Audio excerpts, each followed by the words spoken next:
Hare Hare Hare Rama Hare Rama Rama Rama Hare Hare Hare Krishna Hare Krishna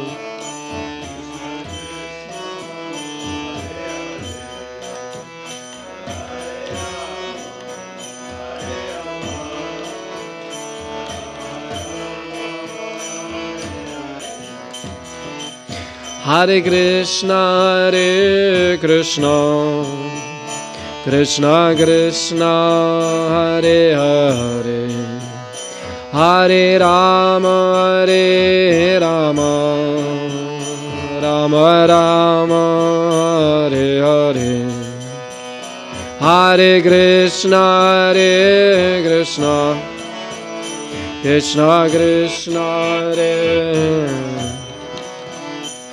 Hare Rama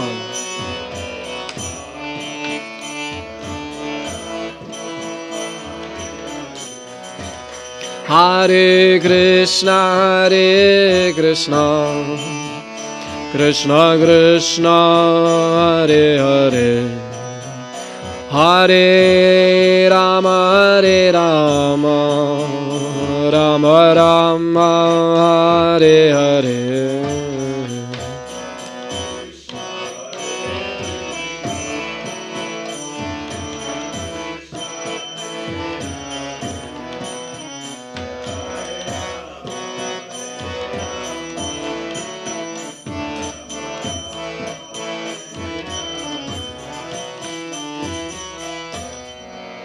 Shri Shri Radha Madhava ki, Srila Prabhupada ki, Jai Gaura Premanande. English, yes. I think everyone speaks English. Isn't it? Isn't it? Is it? Or is it not? That is the question. To be or not to be?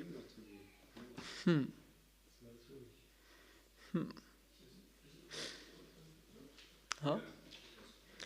Good, so we are reading from Srimad Bhagavatam, Canto 4. Canto 4, Creation of the Fourth Order. Chapter 22. Prithu Maharaj meeting with the Kumaras. And we read a verse which is in regard to Sankirtan and association with devotees. Tat aham krita vishrambha. Tat aham krita vishrambha. Surido vasta pasvinam. Surido vasta pasvinam. Sampriche bhava etasmin. Sampriche bhava etasmin. Kshema kenanjaza bhavit. Kshema kenanjaza bhavit. Okay. Tat aham krita vishrambha. Surido vasta pasvinam. Sampriche bhava etasmin. Chandra, leise bitte. Noch jemand? Tat aham krita vishrambha. Pasvinam. Sampriche bhava etasmin. Kshema kenanjaza bhavit. Tat aham krita vishrambha. Surido vasta pasvinam. Sampriche bhava etasmin. Kshema kenanjaza bhavet. Matajis. Tat aham krita vishrambha suridovas tapasvinam sampariche pava etasmin kshema kenanjaza bhavet. Tat, therefore, aham, I, krita vishrambha, being completely assured, suridaha, friend, va, our, tapasvinam, suffering material pangs, sampariche, wish to inquire, bhave, in this material world, etasmin, this, kshemaha, ultimate reality, kena, by which means, anjaza, without delay, bhavet, can be achieved. Translation. I am completely assured that personalities like you, who are the only friends for persons who are blazing in the fire of material existence, I therefore ask you how in this material world we can very soon achieve the ultimate goal of life. Purport. When saintly persons go from door to see those who are too much materially engaged, it is to be understood that they do not go and ask anything for their material benefit. It is a fact that saintly persons go to materialists just to give real information of the auspicious. Maharaj Prithu was assured of this fact.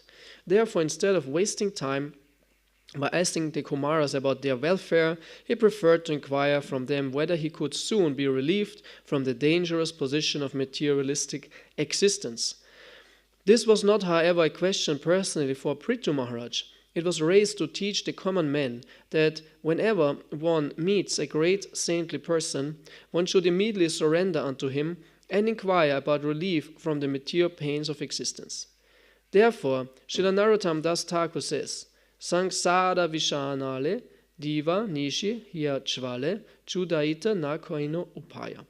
We are always suffering from material pangs, and our hearts are burning, but we cannot find any way out of it. The materialistic person can also be called a tapasvi, which means someone who is always suffering from material pains. One can get rid of all these material pains only when he takes shelter of the chanting of the Hare Krishna mantra. And this is also explained by Narottam Das Thakur. Golokera Premadan Harinam Sankirtan Ratinachan Mila Kenetaya. Narottam Das Thakur regretted that he did not pursue his attraction for the transcendent vibration of the Hare Krishna mantra. The conclusion is that all persons in this material world are suffering from material pains, and if one wants to get rid of them, he must associate with saintly persons, pure devotees of the Lord, and chant the Maha Mantra, Hare Krishna, Krishna Krishna, Hare Hare, Hare Ram, Ram Ram, Hare Hare. That is the only auspicious way for materialistic persons. Om Ajnanatimirandasya Gnanjana Salakaya Chakshumiritam Jina Tasmai Shri Gurave Namah. Mukam Karoti Vachalam Pangung Langayate Garim Yat Kripadam Hang Vande Shri Gurun Dinataranam Shri Chaitanya Manobistam Stapitam Jina Bhutale Swayam Rupa Kadamayam Dadati Swabadantikam. Jai Shri Krishna Chaitanya Prabhu Nityananda Shri Advaita Gadada Shri Vasari Gaura Bhakta Vrinda. Hare Krishna Krishna Krishna Hare Hare, Hare Ram Ram Ram Hare Hare. Okay, the verse. I am completely assured that personalities like you are only the friends of persons who are blazing in the fire of material existence. I therefore ask you how in this material world we can very soon achieve the ultimate goal of life. Hare Krishna. So this is actually really a nice verse and a powerful, very inspiring, motivating purport. And this, Prabhupada says in the end, this is the only auspicious way for materialistic persons. So this way what was explained here and this knowledge is the way for materialistic persons. So actually then, end of lecture, because it's for materialistic persons. It's not for us, right? Yeah. Or we want not materialistic persons. We are spiritual persons, isn't it? Shika, Tilak, Bhagavatam, Hare Krishna, Hare Krishna. So we are spiritual persons. Or, so the thing is, no, actually we are not spiritual persons. Yeah, that's exactly for us. Yeah, exactly for us. Because we are materialistic persons. We have material body, we have material attachments and all that. And Prabhupada makes it very clear that, or let's say like this, the problem is that we are too attached. We are not spiritual. If we would be spiritual, we would be way more convinced about that, and we would chant Hare Krishna all the time. And we just don't chant Hare Krishna because we have some seva, we have something we must eat something, this or that. But you would be, I'm actually a spiritual soul. I'm burning in the material existence. I'm encaged. I'm bound. I'm in this material body, which is like a prison. It's actually a very terrible situation for me in this body, in this material world. What am I doing here? It's not where I should be. This is not how I should be. I should be loving Krishna. Where is Krishna? I should be loving Krishna. Where is he? I want to serve him. I want to please his devotees. So all that isn't there. All that what should be there isn't there. So how to get to the real thing? Yeah, Prabhupada said, to chant Hare Krishna. So we would chant Hare Krishna just to get into our real situation. Right? So, and I think in the beginning, in the spiritual life, we have this realization strongly, because it's so new, and Krishna gives this realization. And very often for devotees, we lose it. We lose the real impetus why we are here, right? And very often the devotees in the beginning, they can practice a very high degree of renunciation also. Say, material life is all not important, and give up everything, I just want to chant. And then with time, suddenly these material attachments come back. I was not so detached as I thought, as I wanted to be. But it doesn't have to be. We can be, especially in the association of devotees, still very renounced. Because we don't want material things to come back, because it drags us down. And we don't want to think in the materialistic terms anymore, to think, I need this, I need that, I'm this, I'm that. We want to really think, I'm a spiritual soul and I want to see Krishna. I want to be with Krishna. This should be the main motivation of a devotee. Krishna, Krishna, Krishna. It would be so wonderful to be together with him. And this is my main goal in life. This is my goal in life. And nothing else. Very difficult. Very difficult. So, and here Prithu Maharaj asked this question directly to the sages, because we might not have this realization all the time and to a strong degree, but the great souls, they have that. They are convinced of that, and that's why they are not bewildered by the material world anymore, as we are. They are not bewildered. It's not important, I don't need this, and I want to be a devotee. Every day they get up in the morning, have this understanding. I'm a devotee of Krishna, today I serve Krishna, this is what I want to do. And they are not bewildered, they are not attracted anymore, they have no issues anymore. So association with such personalities and hearing from them, hearing their realization and really take them to heart, can also empower us to be very determined.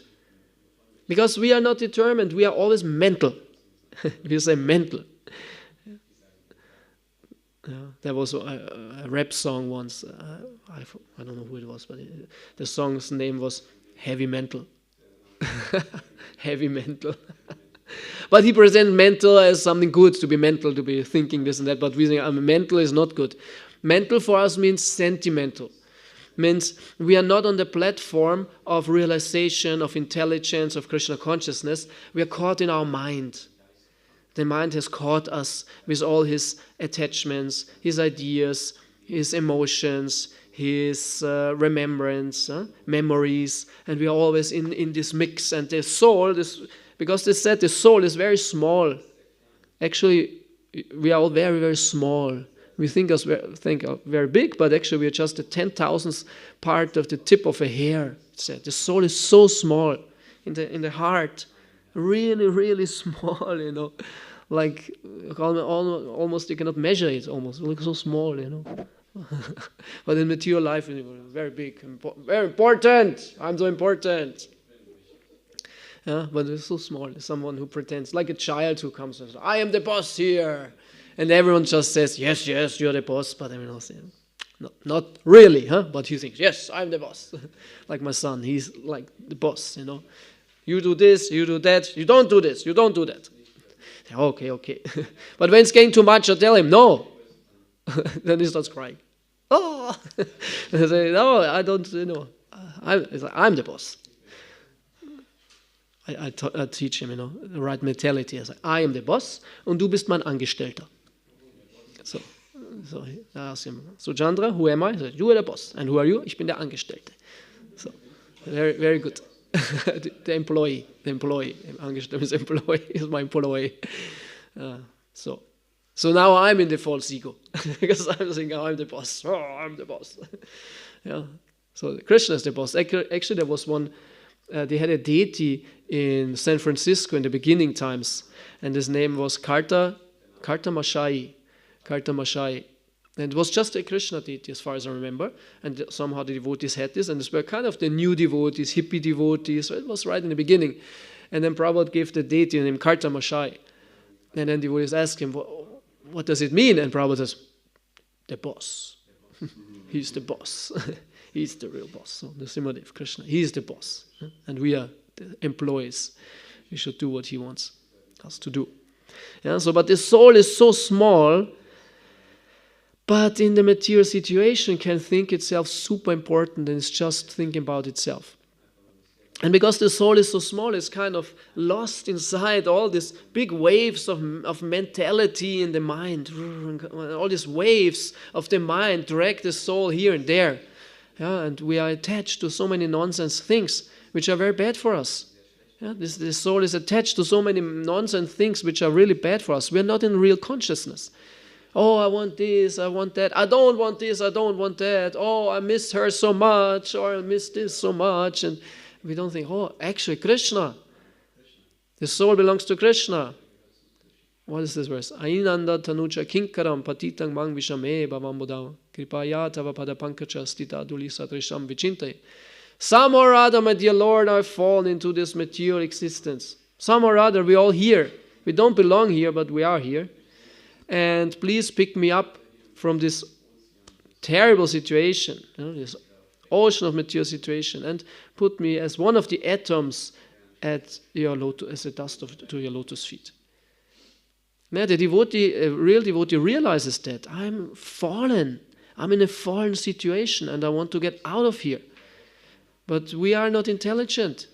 We are like a prisoner in a gulag. We're not in a beautiful, beautiful German prison where the wards are like your servants. They bring you your food every morning, and you think, it's very nice. It's like a hotel room, kind of. You know nothing else. It's nice to be German prison. It's very good.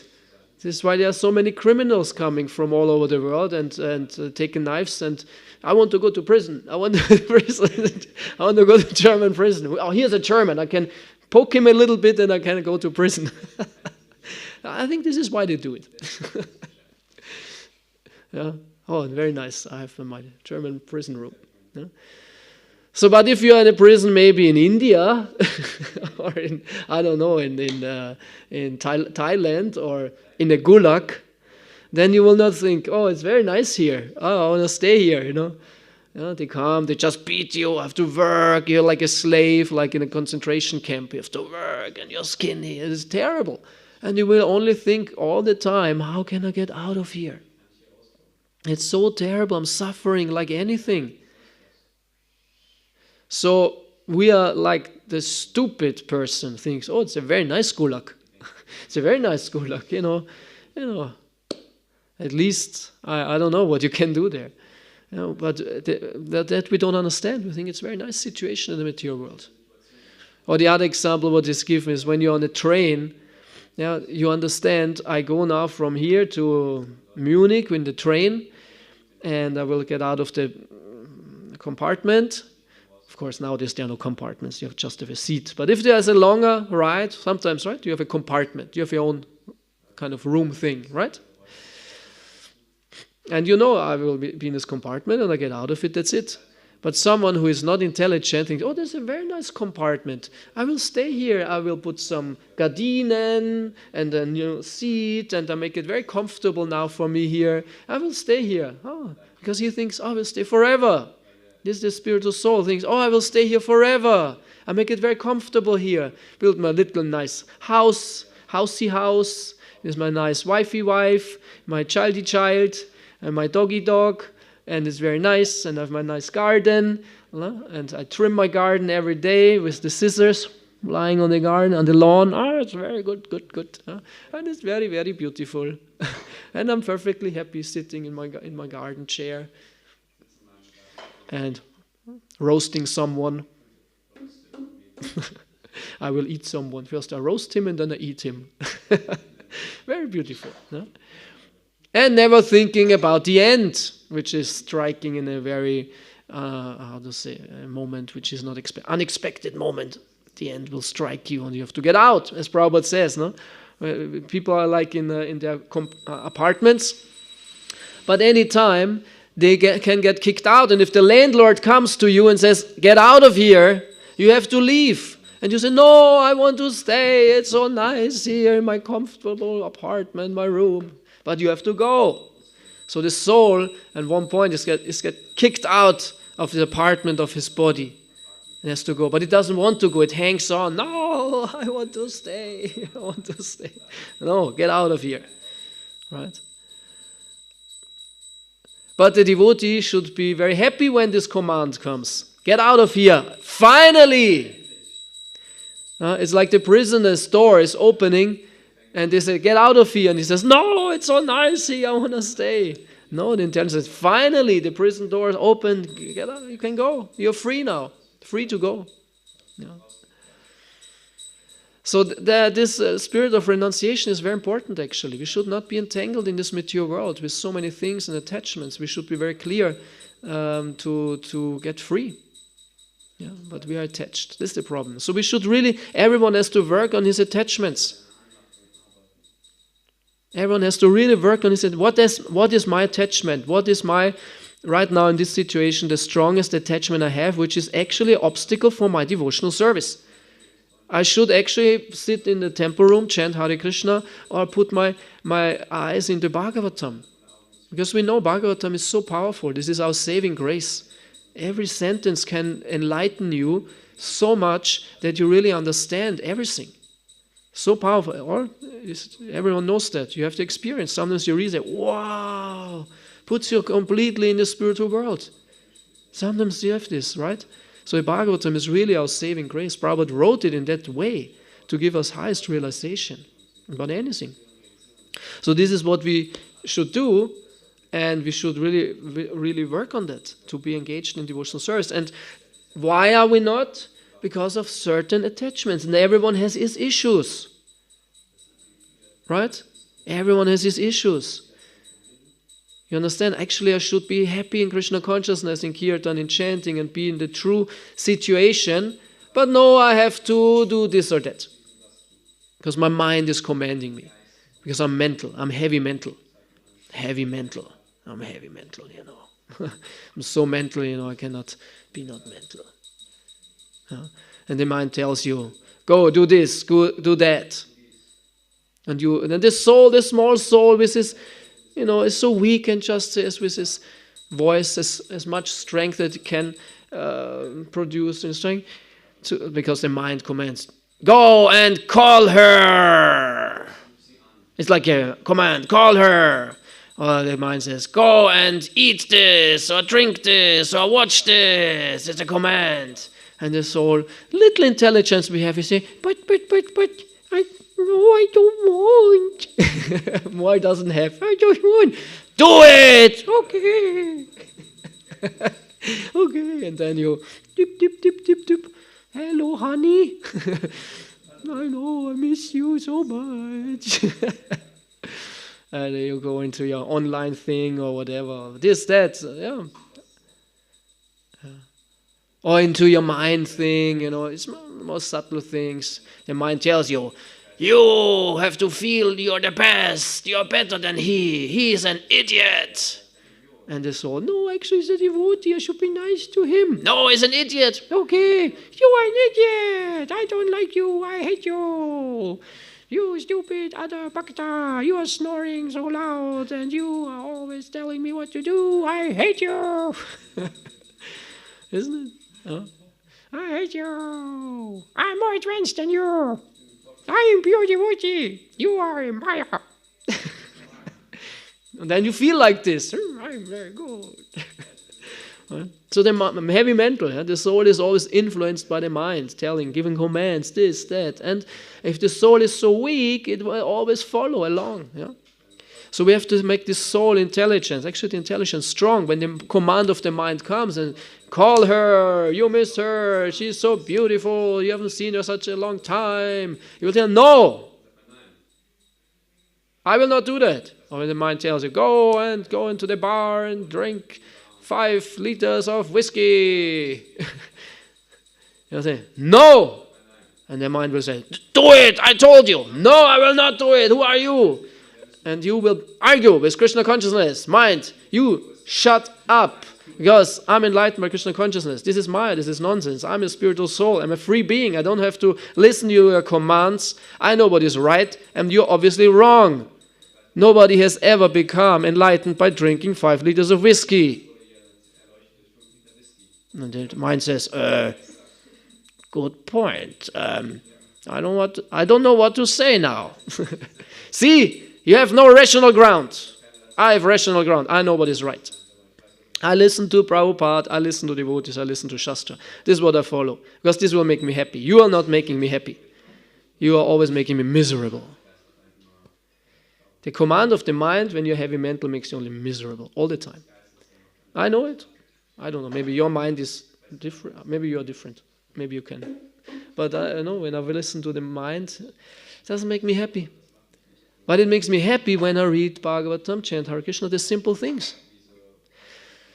We have to get the taste. We have to get the higher taste. We have to pray, please Krishna, I'm reading Bhagavatam, I'm chanting Hare Krishna, I'm doing that. But it doesn't make me happy. Where is the nectar? They call it nectar. Nectar of devotion, nectar of book distribution, nectar of the holy name. What is nectar? Right?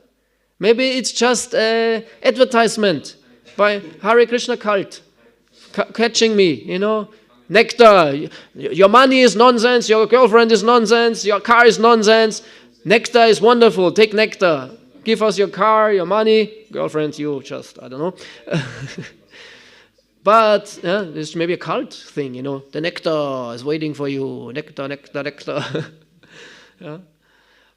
But all the great acharyas say there is a certain taste. They call it nectar, yeah. Which, when you taste it, you will understand what it is. It's a higher taste, a high experience.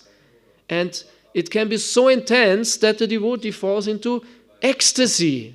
Not just, I'm happy. No, you're ecstatic. Like a supreme happiness, yeah. You're so happy that you think, what is the greatest thing in the whole universe? Yeah. And if we don't have that enough, we have to get it.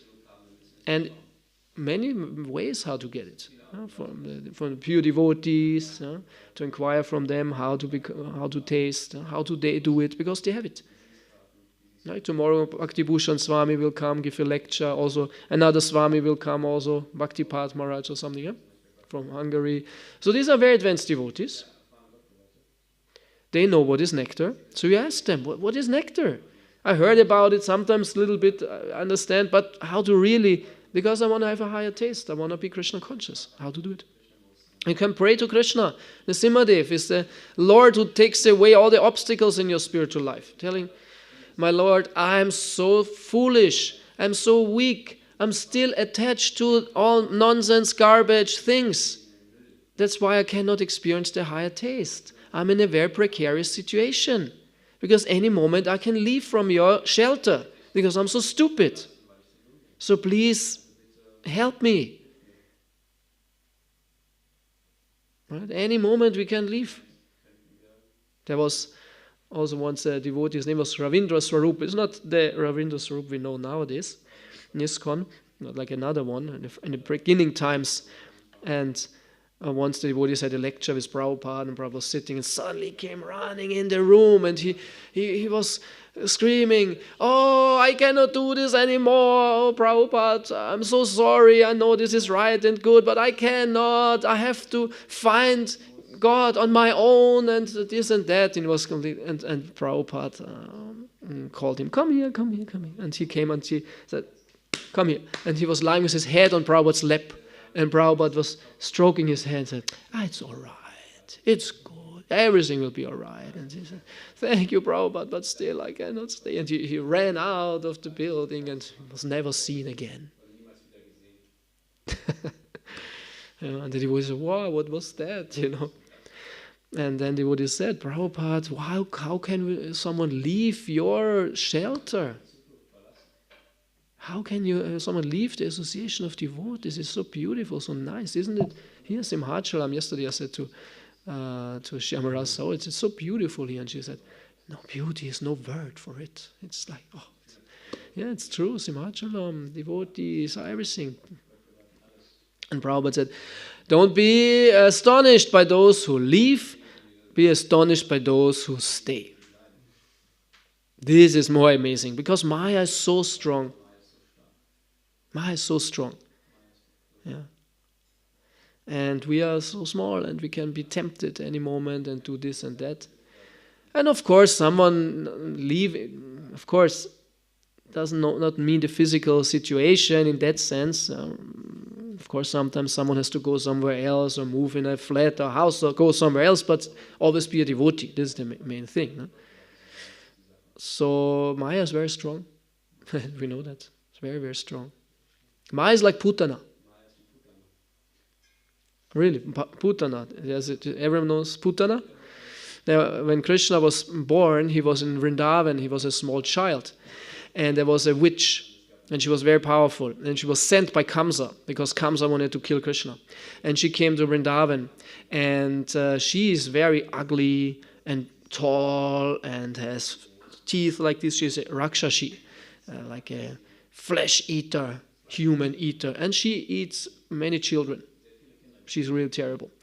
But to kill Krishna, she transformed herself in a beautiful woman, like a demigoddess. And when she walked into Vrindavan, everyone was like, "Wow, she's so beautiful."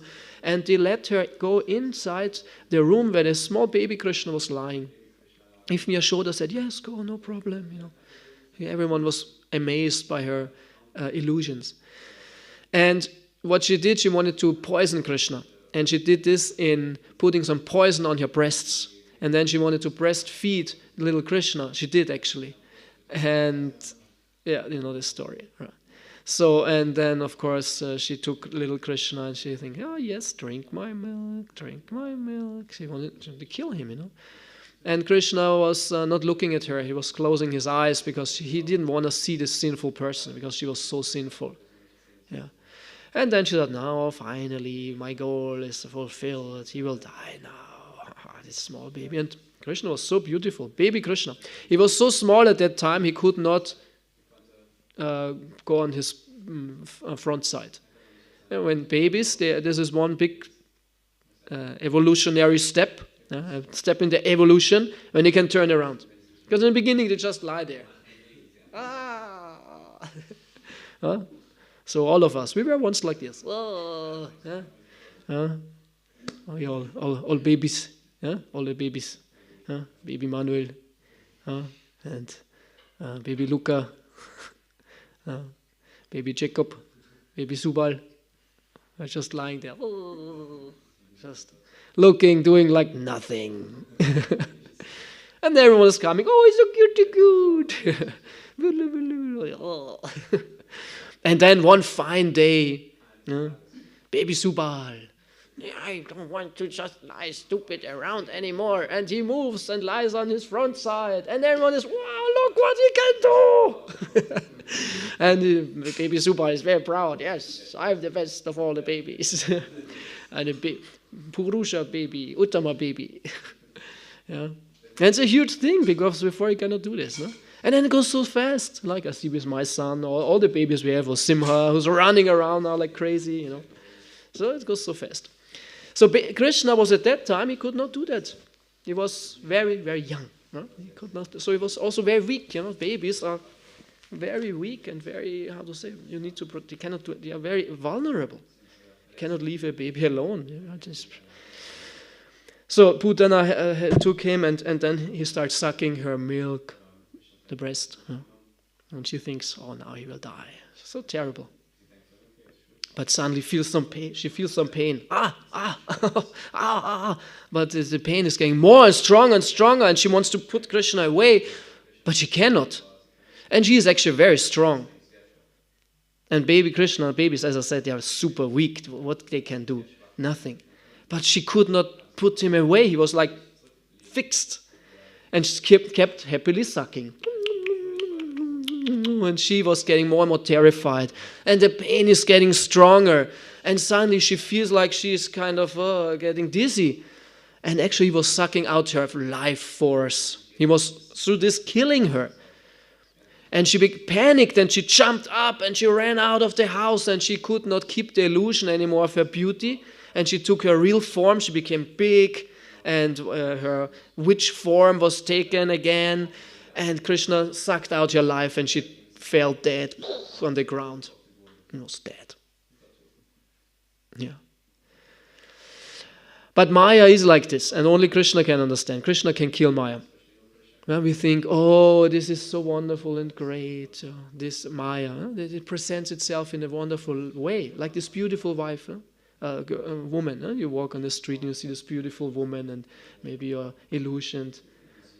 And you say, oh, hello, can I go with you to the cinema? But she's a witch. She's a witch. Or for the girls, the man, she thinks, oh, He-Man. He-Man, he will protect me, so strong, he's so smart. Yeah, the illusion puts a, he just maybe looks intelligent, but then when he starts speaking, I don't know anything. Oh, stupid. No, but Maya is like this. Everything, oh, it's so wonderful, it's so great. It's good for you. Do it. You will enjoy. You will be so happy. Yeah? But this beautiful woman is actually holding a baseball bat in her back. And when you go too close, can I go with you to cinema? She smashes, cracks open your skull and your brain will pop out and you're lying there on the ground and the blood is everywhere and she looks at you and takes the bat and hits you even more. Destroys you. And because you're stupid you think, that's very good, give me more. Hit me more. Maya, hit me more. I haven't gotten enough beating.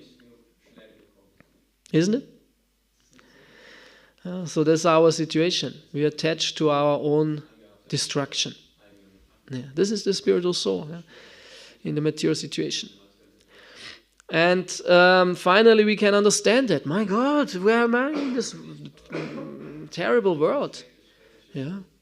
And everything is illusion. Everything is superficial. Everything is temporary also. This is not real.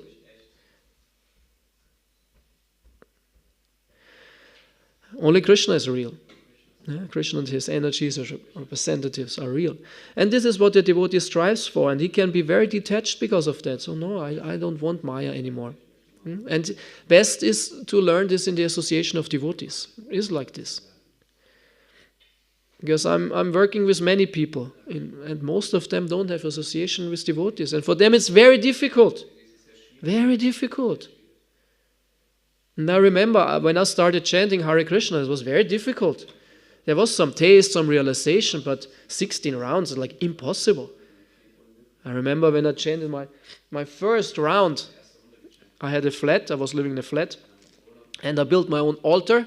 I had some like table thing, and my first picture of Krishna was actually a nice painting of Radha Krishna, but it was wie sagt man, Kissenüberzug, pillow cover. I don't know where I found this, in some shop or something. It was like a pillow cover, but very colorful, nice painting of Radha Krishna. And I was sticking it on the wall, and this was like my main picture, and then I had some other things on this altar. And I was sitting there, and I had a mala, because I met the devotees, and they gave me a mala. When I was first time in the temple, they immediately gave me a mala. Yeah. And then I started doing this. Hare Krishna, Hare Krishna. I don't know if I said Krishna, Krishna, or Krishna. I don't know how they did in the beginning. Huh? Many German devotees say Hare Krishna, Hare Krishna, Krishna, Krishna. Yeah. The R is here. No? So I probably was sitting there, Hare Krishna, Krishna, Krishna. Hare Hare, Hare Rama, something like this. No? And I say once, I say two, I say three, I say four, and I think, my God, my God, when does this end? This is never ending. What is that? And the name itself, to say Hare Krishna, was so weird. It's so weird. The sound vibration was weird. Not just weird because of the sound vibration, but itself, there was something strange, weird, but somehow or other, with time you get accustomed to it. Yeah. And then I chanted always a little bit, but then I was first time here in the temple and stayed overnight and got up with the devotees, and I was sitting in this area as far as I remember. And I chanted 16 rounds. First time. Because it's devotees and a temple program, and it was okay, it was not so difficult, and then you learn it. Yeah. So in the association of devotees, everything becomes so easy actually, in comparison to if you stay alone. Yeah, okay, so more or less this is the point. We really have to understand our chance we got now in Krishna consciousness to become self-realized and to become Krishna conscious. And Krishna is so wonderful. Yeah, and we can be there with him. Prabhupada made it so easy. Prabhupada was not saying, oh, this is so complicated, a long process. He said, chant Hare Krishna. Krishna is your friend. Go play and dance with him. More or less, Prabhupada said, go in the spirit world, go play and dance with Krishna. Just be Krishna conscious. Krishna is waiting for you. Right? Krishna is waiting for you. So we shouldn't let him wait. Krishna is like, my God, when are they coming? I'm waiting. You know, I don't know what he's doing when he waits. He's just waiting there, sitting on some stone there in Vrindavan and just waiting. My God, Prabhupada told them, where are they, why did it take so long? And then he looks and, what are they doing? Wasting time, still. And Krishna sees that, right? Krishna is in our heart. He sees that. He's all looking from the cloud. And you're there, the news and Netflix and Facebook. What's going on here? Oh, terrible, this and that. Oh, war and this and that. Oh, the stock market or extreme sport, soccer game. Krishna sees that. My God, I'm waiting here with all the gopas. Everyone is waiting, hanging out there. When is it coming? Who likes to wait? You like to wait? Is this a nice thing, waiting? I think there's a own hell for people who let others wait. And you have to go there and you just wait. But nothing is happening. Never. But you don't know that. You think any moment is happening, but it's never happening. Exactly. Yeah. Imagine. Because there are different hells, right? For everyone. So you just wait. So the waiting is very bad. So terrible. Some even hate waiting. I think I hate waiting. It's terrible. Of course, devotees now we know, okay, I chant Hare Krishna. Waiting is not so bad anymore. But I remember before, waiting or boredom, boredom. As devotees, we don't know this anymore, but before I was devotee, when you were bored, you remember that? That was also really bad. I'm just bored. I don't know what to do. No motivation for anything. I'm just bored. It's like existing without any purpose. It's like so bad. Yeah. Anyway, Krishna is really waiting. Prabhupada says that. Prabhupada says in the Bhagavatam that Krishna is more eager that we come back to him than we. Krishna is really eager. When are they coming back? Why are they wasting their time? Why are they suffering? There's no use for it, but no, they don't want. And they could easily come back. They just say Hare Krishna and read about me, spend their time well until the end, chant Hare Krishna in the moment of death and come back to me. What's the problem? But we're always sidetracking. It's like you go on the Autobahn, good German Autobahn, from A to B, and when I press the pedal, go fast, I'm there in 2 hours.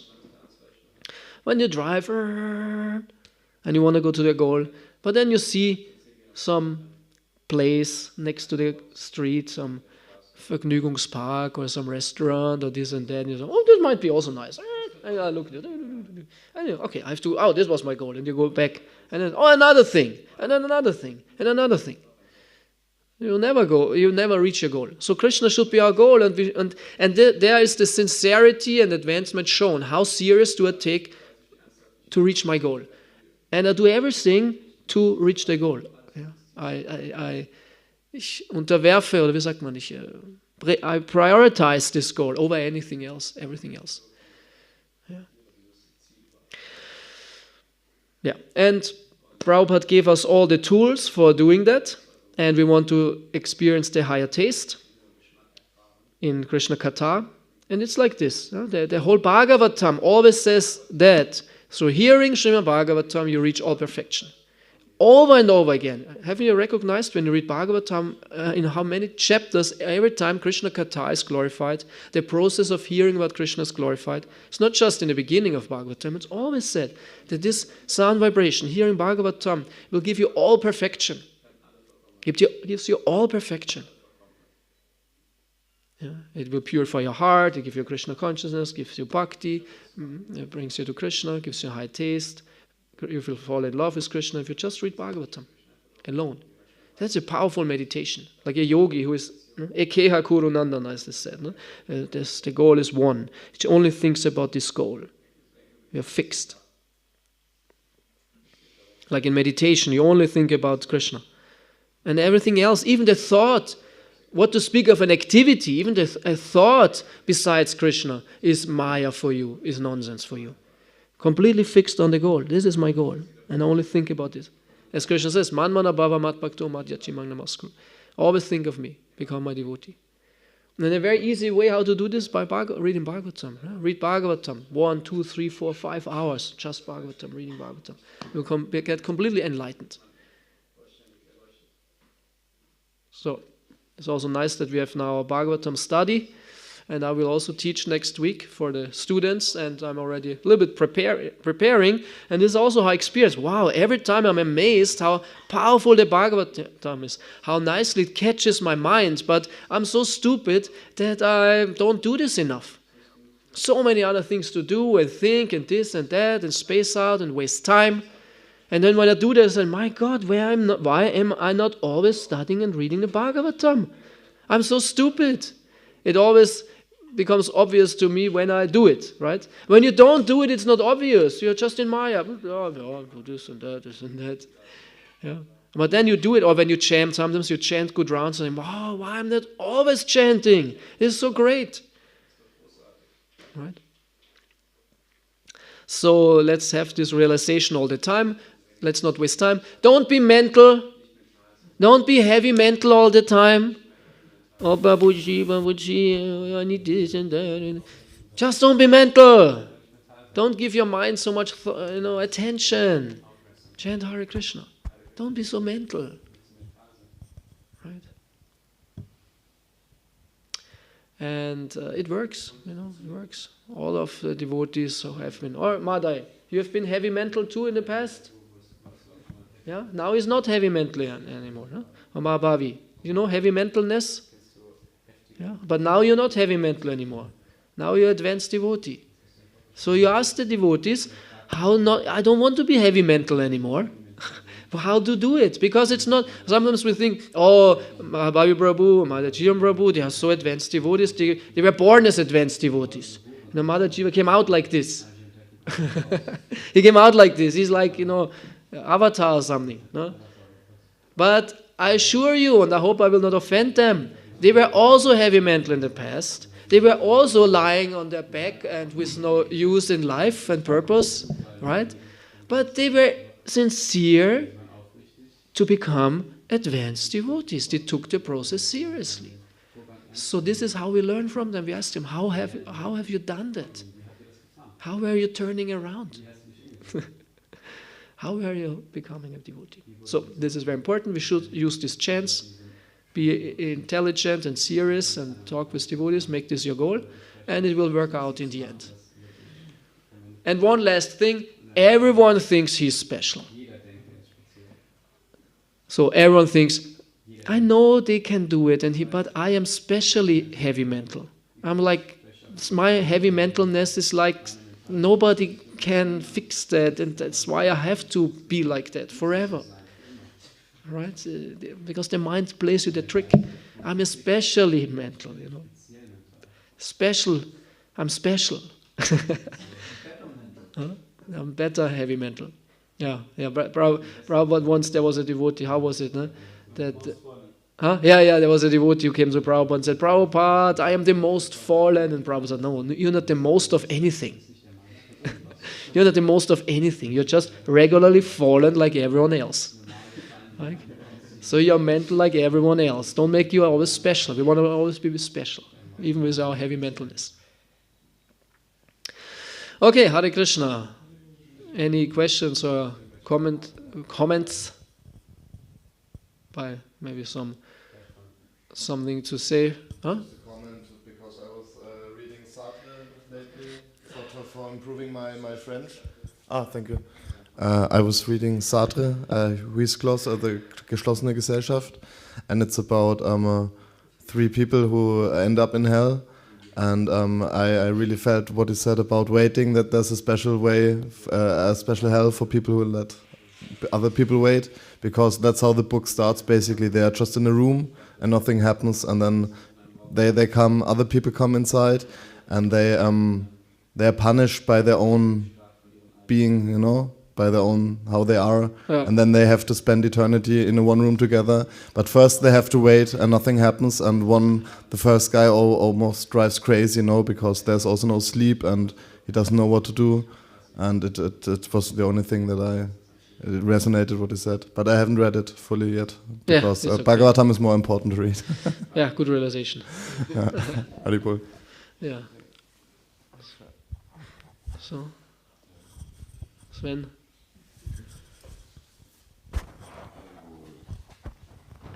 Thank you for your lecture. You said that oftentimes you have the realization when you chant around or read Bhagavatam how nice it is, and then afterwards you forget to read more and chant more. And it's the same with me, even if I chant a good round, and then a few rounds later, I'm back thinking something else, and I was wondering why that is. Yeah. The mind is so crazy that it actually wants to go from a happy place, and we don't want to be happy. Yeah, that's the problem. This is why Bhagavad Gita or yoga, the practice of yoga in general, is to fix the mind. And in the beginning, our minds are just not controlled. And this is the reality. That's what I was speaking, that we are still so much attached to so many other things, and it's very difficult for us to fix the mind, and therefore we need this daily practice, heavy, intense daily practice. This is called sadhana, and when we do it every day with time, we simply get better, and you are really in the beginning, and you have so much ahead of you, and it will get easier and better and all the time. But that's what I said, all the devotees who are now further on the path, they just took it serious. And they took the sadhana serious. And then you will overcome these problems. And when you really, really work on them every day. And you made already a lot of advancement. compared to 4 months ago or something. Right? You said since 3 months you are doing that. It's already a big step, big jump. But it all is relative. Yeah, when you zoom in, you think, "Wow, it's a big jump." But you zoom out, you see what is ahead of you. Baby steps, huh? But it's already a big thing, right? So you keep on going, keep on going, keep on going, and it will work out. You see the process works. But you have to stick to it. Das ist deine Aufgabe, yeah? To really stay with it and do it. Yeah. And it will be better. I don't know who was first, Palarama. Ramananda.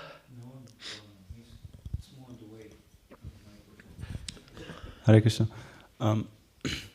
I was before like more heavy mental, and that was a problem. And now I think my problem is that I think I'm not mental anymore, or I think that I've conquered my mind somehow, and which leads me to bigger problems even sometimes. You know what I mean? Like I noticed I had a strong mind, and then with the process, after a couple of years, I noticed, okay, it cooled down, and sometimes I think, yeah, I'm over it. But actually, you know, who can say that he is over his mind? You know what I mean? It's called fine-tuning, right? In the beginning, there are gross things, and now it's getting more subtle, more fine. And as you have not seen the Maya in your beginning, when you are smoking your weed and taking your LSD and whatever, and think it's all fine and normal and good, right? And then you realize, my God, LSD and marijuana and all that is not good for me. In the same way, now you don't see these other things which are more subtle, and we have to adjust our consciousness to also perceive these things. So Maya is always hiding, is always tricky. And we should always work on that and always search, where's Maya hiding? Where is the obstacle right now? Because obviously there's an obstacle, because if there wouldn't be an obstacle, I would be ecstatic. Krishna conscious, I would see Krishna and all that. So that's not the case, so there must be some obstacle. What is it? And Krishna will show you that, what is right now the issue. And more or less every one of us knows his issue, but sometimes we are too lazy to work on them. Because we're attached, we want to keep things. And that's what you describe, right? This goes more into fine-tuning. There might be some anartha of any sort. But you will see it when you want. When you're ready, you will see it. The next step in this development. And then you will see, my God, why haven't I seen this all the time? It's like obvious. Like now if you think about LSD and marijuana, it's like obvious Maya, you know. It's like obvious. It's not, actually it was kind of okay. Maybe I should do it tomorrow again, you know, it's good. You will no, never. In the same way, you see this pride or this attachment or this anger or this subtle thing, this non-bhakti or whatever. It's obvious that this is Maya, and then you can do it. So it's just fine-tuning, it gets more and more subtle. We adjust our mind, our consciousness. Yeah? That's how I see it. Yeah? And sometimes we have the revelation, you know it, but still, I don't want to give it up. Huh? So we have to really pray to Krishna to have the strength to give it up. So one can say observation is essential for this fine-tuning? Yeah. Observation, praying. Reflection. The sadhana itself, during chanting you also see why are you diverted, why are you not conscious, and then you identify the problem or problems and consciously work on them to overcome it. Thank you. Ramananda? I didn't know that Balaram smoked LSD. No, maybe he wasn't. That's what Prabhupada actually said, right? When Prabhupada was speaking about drugs or something, and he was like, my students, they are now so advanced, they don't smoke LSD anymore. And then he was asked, you always say LSD is so bad, but have you taken LSD? And she says, no. So how do you know it's bad? How do you know it's bad? They asked him, and Prabhupada said, all my disciples, they all have taken LSD, and they tell me it's bad. So you have to take LSD to become a disciple of Srila Prabhupada. Now, my question is, I mean, it's sort of related to this, because the mind is not that we choose consciously the low nature. It's more attracts us into the lower region, because we since so long time we associate it with that and we feel comfortable. Because this is what we know. And especially in stressful conditions mostly, when some stress is coming, where do we take shelter? And, then there is always the question, you take shelter in the lower natures, what you know. For example, one is a little bit stressful, the mind thinks, oh, just go to sleep, just take a nap or something like that. Just blend it out, shut it off. You know what I mean? And sometimes then also when, we also chose sometimes like, would be nice to smoke. I mean, this may be for the beginners, but beginners is relative. For somebody who practice longer is maybe something else. Let's have some heavy Rasgula feast, or I don't know. Most of the devotees, they go online, space out, watch YouTube videos, watch a movie. Yes, something like that. So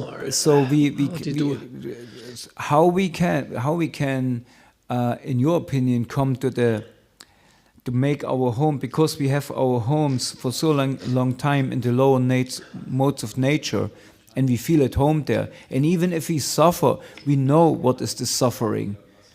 Why somebody is drinking, although he knows the next day he has a huge headache and feels so terrible, but he knows that, but still he chooses this. And the same for us, you watch something on YouTube where you think you should not watch this, because the next day it will affect you, but still we do. So how we can get out of this feeling a home at the lower nature? Yeah, anyway, this is a whole thing, but simple said, Arjuna asked the same question. Why am people doing sinful things, even though they know it's bad, and they are like forced to do it? And what does Krishna say? He says, Raja, Isha Raja, what is it? Kama Isha Krodha Isha. It says, it's just lust. In the end, it's lust. And what you say, sometimes when we are suffering or a difficult situation, of course we take shelter, as you say, in that what we think gives us rectifies that and gives us pleasure again. And when we are not realized enough, of course, we go into anything we can enjoy. So we have lust there. Because there we think, oh, that will relieve me, it will give me pleasure. And if we have no realization that Krishna gives me more pleasure, Bhagavatam and whatever, of course, we tend to go to that, and especially if the situation is difficult. Yeah, if everything is nice, we are happy, everything is good. Of course, it's easier. But when we are challenged, we tend to go the simple path. But it's not the realization, or let's say the knowledge. When we read Bhagavatam, we get the knowledge, but still, as you said, most of us then, if you have the choice, okay, read Bhagavatam or watch some YouTube, what is the mind choosing? How we can get some practical, because what we have with the low modes of nature is we have some practical experience. It works, although it hurts in the end, but for a moment it works. Yeah. I would just say, if we stick to the process, we also realize that Bhagavatam works, and all that Bhakti Yoga in general works, that this gives me pleasure, it makes me happy and all that, and we just do it every day. We force it more or less on us. This is called sadhana. We do it even though we don't want to, but then with time we really want, because there comes some more taste, and then we can take shelter in that also in a difficult situation. So that one day we cannot live without chanting. Yeah, for sure. Sometimes devotees make this test, say, today I don't chant. Sometimes I also thought, I would like to make this test to not chant for a week and see the difference or something, but of course I don't do that, but it would be interesting to see. Just from the curious mind. Huh? Something else? Okay, then thank you very much for your attention. Srila Prabhupada ki jai, Nitai Gaur Premanande, Haribol. Prabhupada ki